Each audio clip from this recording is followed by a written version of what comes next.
जय श्री कृष्णा, जय सिया राम। श्री रामचंद्र जी और श्री कृष्ण जी ही परम ब्रह्म हैं। आज बात होगा विश्वामित्र मुनि जी का। मैं विश्वामित्र मुनि जी से बहुत प्रभावित हूँ।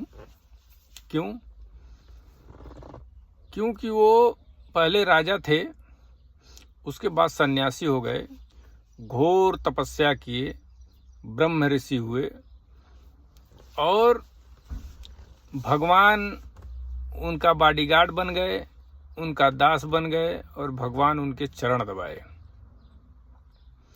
तो ऐसी शख्सियत से मैं बहुत प्रभावित हूँ। हालांकि दशरथ जी श्री रामचंद्र जी के पिता थे,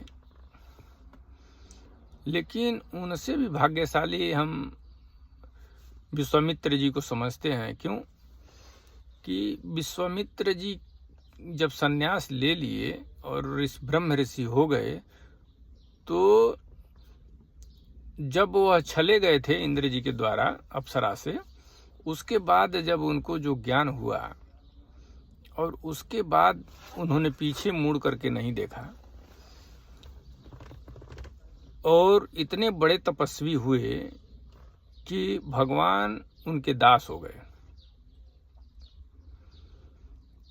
तो वो दशरथ जी से ही भाग्यशाली इसलिए समझता हूँ कि दशरथ जी के पास तो मोह था, उन्होंने मोह में प्राण त्याग दिए, लेकिन विश्वामित्र जी मोह और माया से परे हो गए।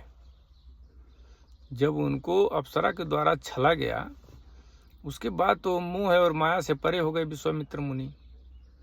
वो ब्रह्म ऋषि हो गए, खुद ब्रह्म हो गए।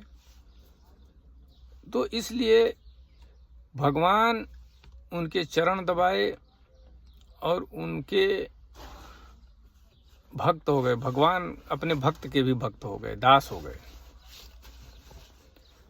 तो विश्वामित्र जी का जो चरित्र है, उससे मैं बहुत प्रभावित हूँ। भगवान जिसके बॉडीगार्ड हो जाएं, बताइए, उनके इतना भाग्यशाली तो मैं किसी को देखा ही नहीं। दशरथ जी तो कुछ काल के लिए थे, उसके बाद उन्होंने मोह में प्राण त्याग दिए। लेकिन जो ज्ञान विश्वामित्र जी के पास है, वह ज्ञान कहाँ किसी के पास है। विश्वामित्र मुनि जी ने राजा थे, राजा से सन्यासी हुए, सन्यासी के बाद ब्रह्म ऋषि हो गए, स्वयं ब्रह्म हो गए। भगवान जिसके चरण दबा रहे हैं, जिसकी आज्ञा का पालन कर रहे हैं। और एक चीज और है, अगर कोई भगवान खुद बॉडीगार्ड बनकर किसी इंसान के आ जाए, बताइए, तो क्या भय रहेगा उसके पास। वो तो भगवान तो भयहारी हैं, सारा भय हर लिए विश्वामित्र मुनि का। ताड़का को मार दिए, मारीच का संहार किए, मार के भगा दिए मारीच को, सुबाहु को मार दिए।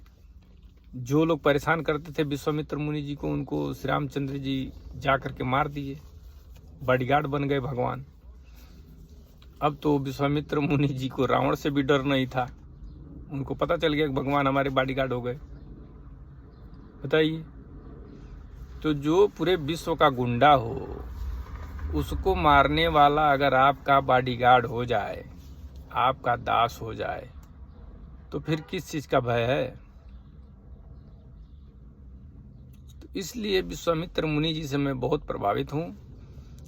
और जो विश्वामित्र मुनि जी ने जो तपस्या किया, अपना राजपाट छोड़ करके वनवासी हो गए और तपस्वी हो गए, भगवान के ध्यान में लग गए और फिर भगवान खुद आकर उनका चरण दबाने लगे। इतनी अच्छी भक्ति, इतना अच्छा ज्ञान और इतनी अच्छी शख्सियत कोई भी आदमी प्रणाम करेगा। तो हम भी विश्वामित्र मुनि जी को प्रणाम करते हैं, जिनके भगवान खुद आकर चरण दबाए और उनके दास हो गए। जय श्री कृष्णा, जय सिया राम।